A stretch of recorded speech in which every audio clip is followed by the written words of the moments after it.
हम बुलाने वाले हमारे प्रेरणा स्रोत रॉयल ड्रीमर्स टीम के founder, universal crown ambassador leader, great mentor मां गुरुजी श्रीमान Shri Madhav sir.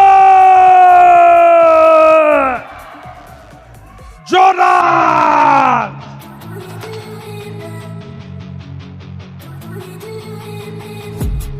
I've been dreaming on in my head like I've seen it. A life worth living is a life worth leading. I'll do what I love till my heart stops beating. I'm feeding this demon.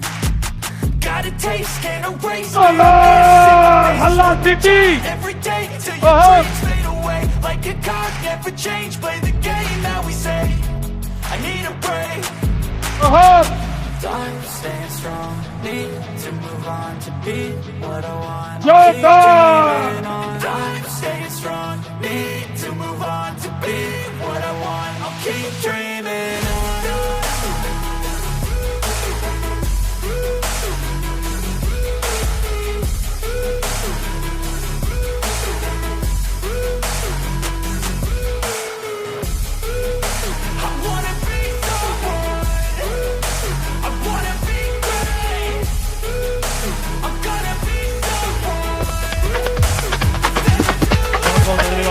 Game face on when I chase like that. Yeah, I play so strong with a knife in the back. I'ma swing home run like a baseball bat. Gonna see me rise, you can hate on that. I'll play both sides. बैठ जाइए, शाबाश।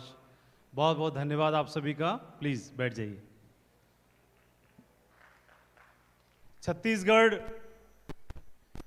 छत्तीसगढ़ों से मिलकर के गढ़ा गया इसे, और मुझे ऐसे भरोसा है आप लोगों से मिलकर के ऐसे लग रहा है कि बहुत जल्दी ये छत्तीसगढ़ हमें बहुत जल्दी 36 डायमंड देने वाला है, और ये काम अगले 1 से 2 साल के अंदर संपूर्ण हो सकता है। आपकी एनर्जी, आपका जोश देख करके मेरे मन में फीलिंग आ रही है।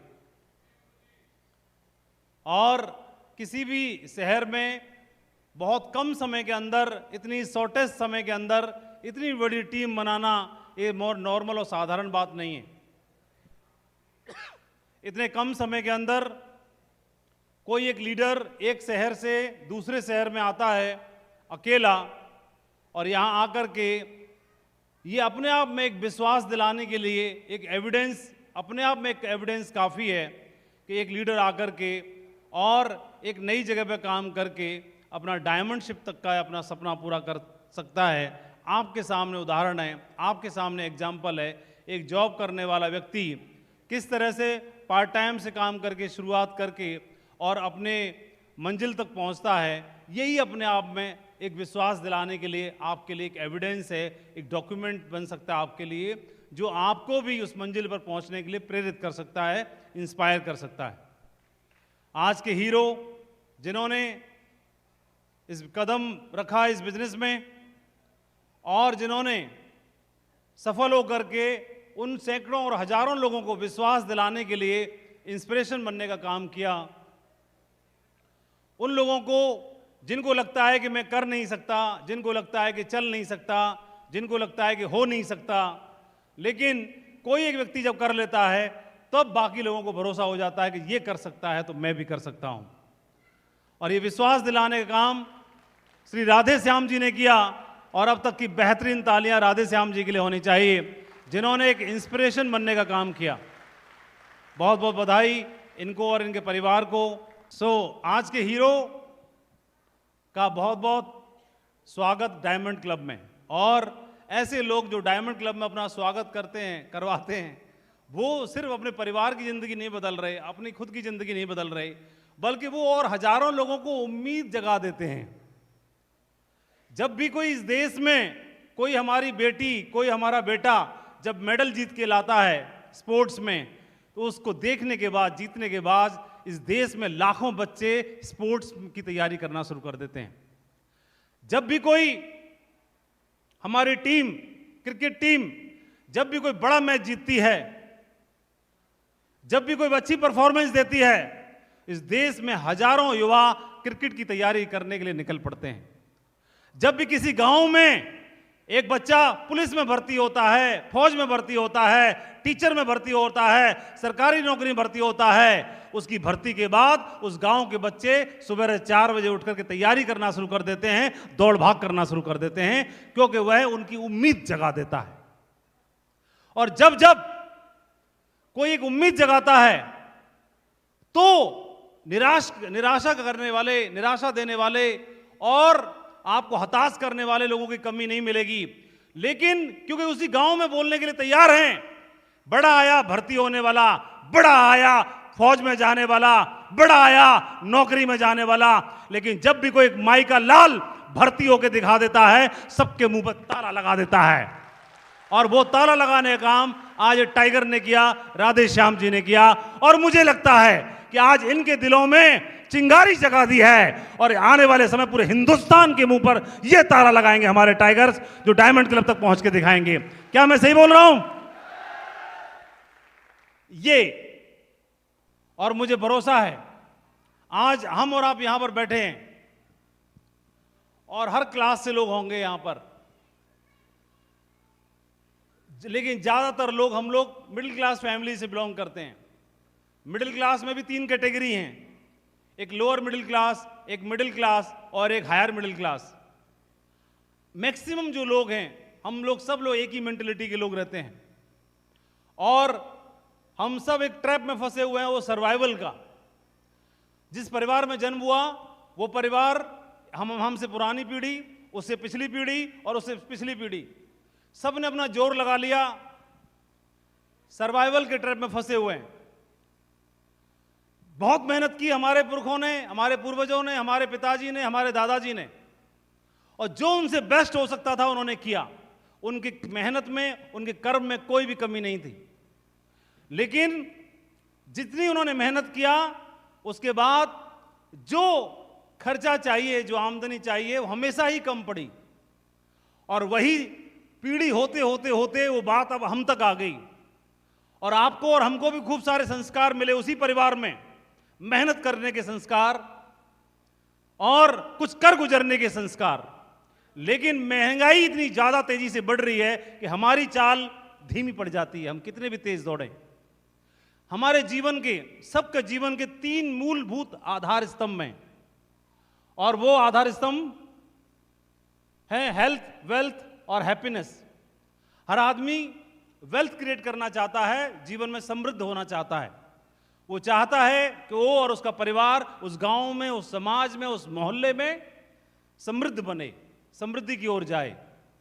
और दूसरा, साथ साथ में वो शारीरिक रूप से भी ठीक रहे और अपने जीवन में बहुत सारी खुशियां अर्जित कर पाए, परिवार के लिए, घर में आने वाले मेहमानों के लिए, बच्चों के लिए, अपनी आने वाली पीढ़ी के लिए खुशियां अर्जित कर पाए।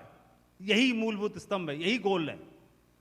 लेकिन इन तीनों को हासिल करने के लिए जब प्रयास करते हैं तो जहां पर हम सेट हैं, जहां से हमारी आमदनी है, तो उस परिवार का खर्चा चलाने में, बच्चों को पढ़ाने में, अपने आप को व्यवस्थित करने में शुरुआत होती है।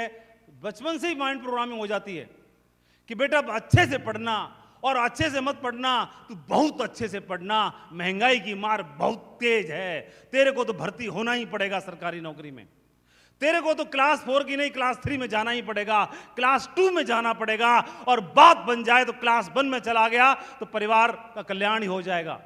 कोशिश तो यही है, बचपन से माइंड प्रोग्रामिंग यही है। और इसके लिए 18 साल 20 साल पढ़ाई, फिर प्रूव करना अपने आप को, 20 साल तक प्रूव करते रहे, प्रूव कर करके वहां तक पहुंचे, उसके बाद फिर प्रूव करना है। लेकिन कोई गारंटी नहीं है, और उसके बावजूद भी लग भी गई तो सर्वाइवल के ट्रैप में फंसे हुए हैं। यहां पर हम में से बहुत सारे ऐसे लोग होंगे जो 10,000 महीना कमाते होंगे, लेकिन कम पड़ता है कि नहीं पड़ता है? थोड़ा हाथ खड़ा करके बताओ। अब इनको लगता है कि भगवान 20,000 आना शुरू हो जाए तो 10,000 में खर्चा चल जाएगा और 10,000 बच जाएंगे। लेकिन हम में से ऐसे साथी बैठे हैं जिनकी आमदनी 20,000 भी होगी, लेकिन वो भी कम पड़ जाता है कि नहीं पड़ जाता है? इनको लगता है कि अगर भगवान ऐसा कोई वरदान दे कि 40 हो जाए तो 20 में खर्चा चल जाए और 20 बचा लें। इसी में ऐसे भी बैठे होंगे हमारे साथी जिनको 40 आता होगा महीने में, वो भी कम पड़ जाता है कि नहीं पड़ जाता है? इनको लगता है 40 दूनी 80 हो जाएं तो 40 में खर्चा चल जाएगा और 40 बच जाएंगे। बोलो, अरे कुछ हाथ तो खड़ा करके बताओ। तो कहीं ना कहीं पर हमें समृद्ध होने की बात तो बात है, पहले परिवार का खर्चा ही चल जाए। तो सर्वाइवल इतना महत्वपूर्ण है, और सर्वाइवल में जब हम फंसते हैं, इसके चक्कर में जब एंटर करता है एक युवा, और करने के बाद उसे लगता है कि चलो अभी तो नई नई नौकरी लगी है, अभी तो शुरुआत है, अभी परिवार की जिम्मेदारी के लिए 1 साल 2 साल 3 साल प्रयास करते हैं, फिर सैलरी आएगी, उसे 4-5 साल में मामला निपटा देंगे। खेती करके, दुकानदारी करके, जो भी काम हम करते हैं, जो हमारी आय का साधन है। और लेकिन 5 साल 10 साल 15 साल 20 साल गुजर जाने के बावजूद भी वह कम ही पड़ता है। तो कहीं ना कहीं पर हमारी जो आमदनी है, उस आमदनी के अलावा भी हमें कहीं ना कहीं पर एक और एडिशनल सोर्स ऑफ इनकम की आवश्यकता तो है। ये बात तो सही है। जिस परिवार में एक कमाने वाला है, बाकी डिपेंडेंट हैं, उसी परिवार में कोई एक ऐसा परिवार होता है जहां 2 कमाने वाले हो जाते हैं, मियाँ बीवी दोनों नौकरी में लग जाते हैं। तो वो परिवार उस गांव में, उस पड़ोस में बाकी लोगों से थोड़ा समृद्ध हो जाता है कि नहीं हो जाता है? कहीं ना कहीं हमें इस महंगाई की मार से लड़ने के लिए और जो सर्वाइवल में फंसे हुए हैं वहां से थोड़ा और ऊपर आने के लिए एक एडिशनल सोर्स ऑफ इनकम की आवश्यकता है। लेकिन जो हमारी एजुकेशन है, और जो हमारा क्वालिफिकेशन है, और जो हमारी योग्यता है, उसके आधार पर आप जो कर रहे हो वो तो कर ही रहे हैं पहले से। अब उसको करते करते क्या एक और नौकरी हो सकती है या लग सकती है? तो लेकिन फिर भी नहीं लग सकती, फिर भी आमदनी की आवश्यकता तो है कि नहीं है? हाथ खड़ा करके बताइए, आवश्यकता है कि नहीं? सबको है, आवश्यकता है। तो हमें एक आवश्यकता है एक एडिशनल सोर्स ऑफ इनकम की। और सर्वाइवल में क्या हुआ, पूरा जीवन निकल जाता है, वेल्थ क्रिएट नहीं हो पाती। 30 साल नौकरी करने के बावजूद भी वेल्थ नहीं है, बहुत पैसा नहीं होता, और हेल्थ भी गई, और फिर कंप्रोमाइज करने पड़ते हैं, तो फिर खुशियां भी चली जाती हैं। तो हमारी जो आमदनी है, हमारी जो सैलरी है, हमारी जो सैलरी है वो इतनी कम है कि कितने भी बड़े वित्त मंत्री से आप उसका बजट बनवा लो, कम ही पड़ने वाला है। ऐसा नहीं है कि हमारे घर में मैडम बना रही है इसलिए कम पड़ता है, ऐसा नहीं है भाई। तेरी है ही अंडर पे ही है, कम है। तू बोल रहा है अरे मैडम तेरे को मैं सैलरी ला के देता हूं, तू हर बार कम पड़ जाती है, तेरे को 20 दिन में खत्म कर देती है, 15 दिन में खत्म कर देती है। अरे भाई उसकी मजबूरी है ही इतनी कम। तो कहीं ना कहीं उसको बढ़ाने की आवश्यकता है। कन्फ्यूजन है, मैं दवाई जा रहा हूं, मैं सोचा मैं ही कर रहा, मेरे से हो रहा है मेरे को बार बार आगे पीछे बोलना पड़ेगा, एक बात बनेगी नहीं। हाँ मेरे लिए तो है, उधर खड़े जाओ, आप हो जाओ कि परमिशन हो तो। अच्छा ठीक है, चलो ठीक है, थैंक यू, अभी बढ़िया हो गया। तो ये वीडियो आपने देखा, इससे आपको शायद मैसेज मिला होगा कि हम लोग वास्तव में, हम परिवार में दैनिक रूप से इस जिंदगी को जी रहे हैं, और इस टाइगर को एक एडिशनल इनकम की आवश्यकता है। और वो टाइगर कोई और नहीं है, नीला कुर्ता पहने वो हमारा ही चेहरा है, हम खुद ही हैं। ये बात कितने लोग देख पा रहे हैं अपने आप, अपना चेहरा देख रहे हैं वहाँ पर? हमारे परिवार में इसकी आवश्यकता है कि नहीं है? मैं आपको कोई प्लान दिखाने नहीं आया, मैं आपको थोड़ी प्रैक्टिकल बात करने के लिए आया हूँ, कोई ट्रेनिंग देने के लिए नहीं आया। ये वास्तव में हमें समझने की आवश्यकता है कि हमको और हमारे परिवार को एक आमदनी की, एक एडिशनल सोर्स ऑफ इनकम की आवश्यकता तो है। वो काम लेकिन ऐसा हो जहाँ से पैसा बेशक और कम मिले, लेकिन ईमानदारी का हो, मेहनत का हो, है ना? यही तो है। अब उसके लिए एक समस्या ये आती है कि हम पहले से कहीं ना कहीं बिजी हैं, नौकरी में, व्यवसाय में, काम धंधे में, कुछ ना कुछ तो कर ही रहे हैं पहले से। तो वहाँ से टाइम बहुत कम है जो बचता है टाइम, तो वो टाइम हम परिवार को देते हैं। 3-4 घंटे का जो टाइम है, परिवार को अगर 5 साल तक टाइम देने के बजाय उस टाइम के बदले उस परिवार को पैसा दे दें, तो कैसा हो जाएगा? स्तर बढ़ जाएगा कि नहीं बढ़ जाएगा? तो अगले 5 साल के लिए, 4 साल के लिए जो परिवार के लिए टाइम हमारे पास है, 3 घंटे, 4 घंटे का, 2 घंटे का, वो टाइम कट करके थोड़ा थोड़ा करके पार्ट टाइम में अगर 5 साल ये बिल्ड कर लें, फिर आने 5 साल तक परिवार में पैसे की समस्या समाप्त हो जाएगी, और 5 साल के बाद फिर आप परिवार को टाइम भी दे पाएंगे, तो टाइम की समस्या भी समाप्त हो जाएगी। फाइनल गोल हमारा पूरा हो सकता है। यही एक छोटी सी बात आपको बताना चाहते हैं, है ना? अब कितने लोग इस बात को अच्छे मन से सुनना चाहते हैं? अब बताओ मन से, है ना? सुनना चाहते हैं? ठीक है। तो इसके लिए डायरेक्ट सेलिंग बिजनेस है, नेटवर्क मार्केटिंग बिजनेस का ऑप्शन है, जहां पर पूरा हॉल फिट बैठेगा इस बिजनेस में। मैं कोई जादूगर तो हूं नहीं कि मैं आपको कोई नौकरी ऐसी दे दूं, मैं कोई ऐसा काम दे दूं, और सारे लोग किसी एक काम में फिट नहीं बैठ सकते। आप मानते हो? क्या सारा हॉल को बोलेंगे सब टीचर में फिट बैठ जाओ, टीचर बन जाओगे सब लोग? नहीं बन सकते। सब फौज में भर्ती हो जाओ, फौजी वही बन जाओगे सब? दुनिया में कोई ऐसा काम नहीं है जहां सारे सेट हो जाएं। सारे सेट नहीं हो सकते। क्यों भाई? लेकिन भगवान ने ऐसा काम बना दिया 21वीं सदी का, डायरेक्ट सेलिंग बिजनेस है, जहां पर सब सेट हो सकते हैं। कम पढ़े लिखे भी, ज्यादा पढ़े लिखे भी, कम आमदनी वाले भी, ज्यादा आमदनी वाले भी, गांव से भी, शहर से भी, महिलाएं भी और पुरुष भी, सब सेट हो सकते हैं। कम उम्र के भी, ज्यादा उम्र के भी।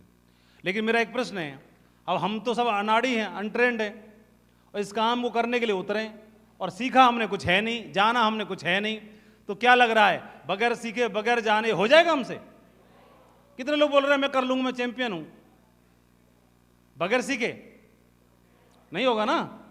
हाँ ना? मैं तो बताओ कुछ आप लोग, इसको सीखे करने की जरूरत है कि नहीं है?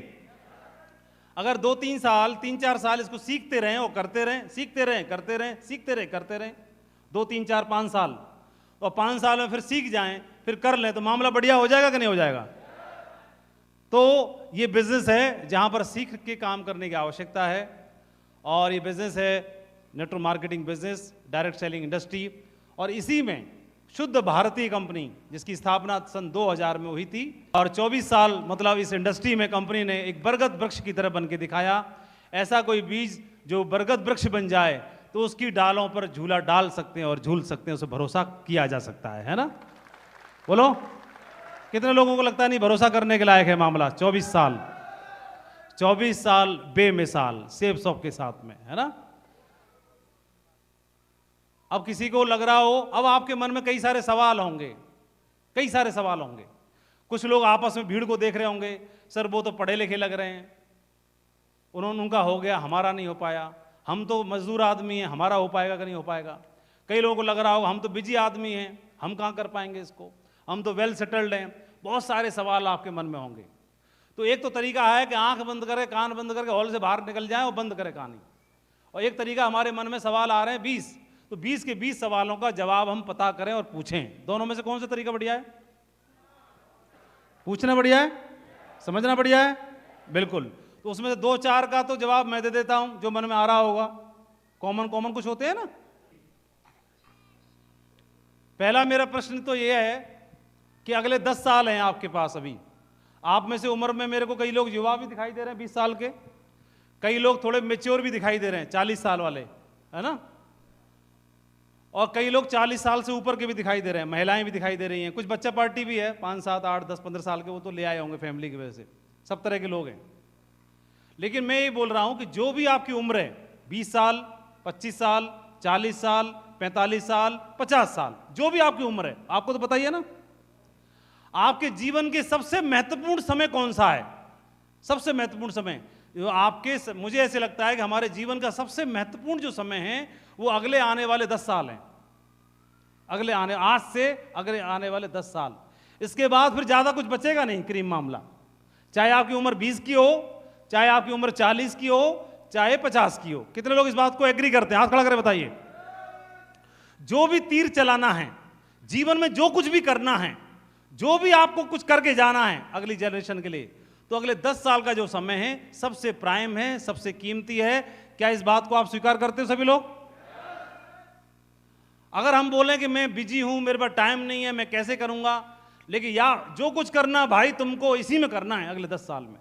अगर चूक हो गई इस 10 साल में, अगले 10 साल में चूक हो गई, फिर मामला ज्यादा कुछ कर नहीं पाएंगे, इस महंगाई रूपी दैत्य से लड़ नहीं पाएंगे। फिर जिस ट्रैप में हम फंसे और हमारे ग्रैंडफादर और हमारे फादर, तो ये गारंटी है कि उसी में चाहे बच्चों को बीटेक करा लेना, चाहे कोई सी भी टेक करा लेना, ये इसी तरह से जूझते रहना पड़ेगा अगली पीढ़ी को भी। 2025 से लेके और 2035 अगले 10 साल हमारे जीवन के सबसे ज्यादा महत्वपूर्ण हैं। ये बात सही है कि नहीं है? तो इन 10 सालों में अगर आप इस सेब्स ऑफ बिजनेस की शुरुआत नहीं करते और जो काम आप कर रहे हैं उसी को करते रहते हैं तो भी 35 आ जाएगा कि नहीं आ जाएगा? लेकिन मैं आपके बीच में इस हॉल के अंदर खड़ा होकर बोल रहा हूं कि अगर आप जो काम कर रहे हैं उसको छोड़ना मत, उसको करते रहिए और उसको करते करते 10 साल तक इस सेब शॉप को कर लीजिए। मैं आपको बताना चाहता हूं, विश्वास दिलाना चाहता हूं, आपकी अगली पीढ़ी को कभी भी महंगाई की मार से जूझना नहीं पड़ेगा। उसकी दशा बदल जाएगी, दिशा बदल जाएगी, बड़ा परिवर्तन हो जाएगा। लेकिन यह करना आपको पड़ेगा। अगर कर गए तो इससे निकल जाएगा मामला, दूर हो जाएगा। तैयार हैं आप लोग? 2035 तो वैसे भी आएगा, नहीं करें तो मैंने थोड़ी समय की बात कर ली आपसे, लंबे समय की, है ना? तो धैर्यपूर्वक सीख के करने की बात रहेगी। इसमें भी छोटे छोटे चैलेंज भी आएंगे। अगर ये वाला काम नहीं करेंगे, कुछ और करेंगे तो चैलेंज वहां भी आते हैं। कुछ भी कर लो, अगर किसानी भी करोगे तो सर्दियों में रात में पानी देते हैं लोग, सांप काटने का वहां भी डर रहता है। सब जगह रिस्क है, लेकिन यहां ज्यादा फाइनेंशियल रिस्क नहीं है। लेकिन कैसे होगा, ये जो लोग कर रहे हैं इनसे पूछो, ये बताएंगे ऐसे होगा। जब ये करिए, किया है कि नहीं किया, लोगों ने कर रहे हैं कि नहीं कर रहे हैं? कोई तो है ना जो डायमंड बन रहा है, तो वो बन रहा है तो हम भी बन जाएंगे। लेकिन बहुत सारे लोग मिलेंगे आपको, मैंने भी कंपनी करी थी, मैंने भी देखा था, मेरे साड़ू ने किया था, मेरे साले ने किया था, नहीं हुआ। अरे वो उसको बोलने की जरूरत नहीं है, कल मुझे भी यही बोलना पड़ेगा। अगर मैं 4 दिन इसको ज्वाइन करूं, फिर सीखूं नहीं, करूं नहीं, तो फिर मुझे भी बोलना पड़ेगा मेरा भी नहीं हुआ, मेरा भी नहीं हुआ। तो मुझे ये देखना है कि मुझे करना कैसे है और किस माइंडसेट से करना है, यह देखने की आवश्यकता है। 4 चक्र आपको दिखाई दे रहे हैं। पहला है सेफ शॉप का। तो पहला सेफ शॉप का जो चक्र है वो आपको एक मजबूत और दमदार कंपनी चाहिए। ऊपर आप हैं, आप और आपकी सफलता। तो आपको 4 चीजें, 4 मजबूत आधार स्तंभ हैं जो आपको सुरक्षित होने की, इस बिजनेस में सफल होने की गारंटी दे सकते हैं। पहली ये कंपनी जिस पर बरगद वृक्ष की तरह है, 24 साल पुरानी कंपनी है, जिस पर आंख बंद करके भरोसा किया जा सकता है। सही है? हेलो? पहली चीज। दूसरी है सपोर्ट सिस्टम। सपोर्ट सिस्टम को लेके करेंगे तो इस सपोर्ट सिस्टम की वजह से, सिस्टम की हेल्प की वजह से, सिस्टम की एजुकेशन की वजह से इस कंपनी में सैकड़ों और हजारों लोगों ने डायमंडशिप के मकाम को हासिल किया है। सैकड़ों लोगों ने इस बिजनेस में एक लंबी जर्नी को तय किया है। लेकिन इसकी अपनी एक एजुकेशन है, अपनी एक ट्रेनिंग है, अपना एक कौशल है। उन सब चीज़ों को जो लोग सीखते हैं और सिस्टम में डलते हैं, तो जाहिर एक नया आदमी भी इसमें डल करके अगले 3, 4, 5, 6 सालों में अपना बिजनेस बना सकता है। तो अगर बना सकता है, इतने सारे लोगों ने बनाया, तो क्या हमारा भी बन सकता है कि नहीं बन सकता है? अकेले आपको नहीं करना, कोई ना कोई है जो आपको सिखाएगा, कोई ना कोई है जो आपको सिखाएगा। और ये 2 चक्र आपके सपोर्ट सिस्टम के हो गई, और अगला है आपका अपलाइन। तो ये अपलाइन जो है, ये बिजनेस अकेले नहीं करना आपको। डे 1 से भगवान ने आपको राह दिखाने के लिए, मार्गदर्शन देने के लिए और सहयोग करने के लिए एक अपलाइन इसमें बिजनेस में छोड़ रखा है, जिसके आपके भले में उसका भला भगवान ने डाल दिया। तो इस तरह का बिजनेस है जो आपको सहयोग करेगा, जो आपको सपोर्ट करेगा, और इसके साथ मिलकर ही काम करना है। कई बार हो सकता है हम अलग अलग बैकग्राउंड से आते हैं, तो अपलाइन और डाउनलाइन दोनों अलग अलग व्यक्ति हैं, अलग अलग बैकग्राउंड से हैं। दोनों के विचार अलग हो सकते हैं, दोनों के मत अलग हो सकते हैं, दोनों की विचारधाराएं अलग हो सकती हैं, लेकिन उसके बावजूद दोनों का गोल तो एक ही है ना, सफल होना इस बिजनेस में। तो जब कॉमन गोल होता है तो विचारधाराएं बेशक अलग हों, कॉमन गोल है। भगत सिंह का भी गोल वही है और महात्मा गांधी जी का भी गोल वही है। विचारधाराएं अलग हैं तो क्या हुआ, लेकिन गोल तो वही है, भारत को आजाद कराना, स्वाधीनता का दिन दिखाना, है ना?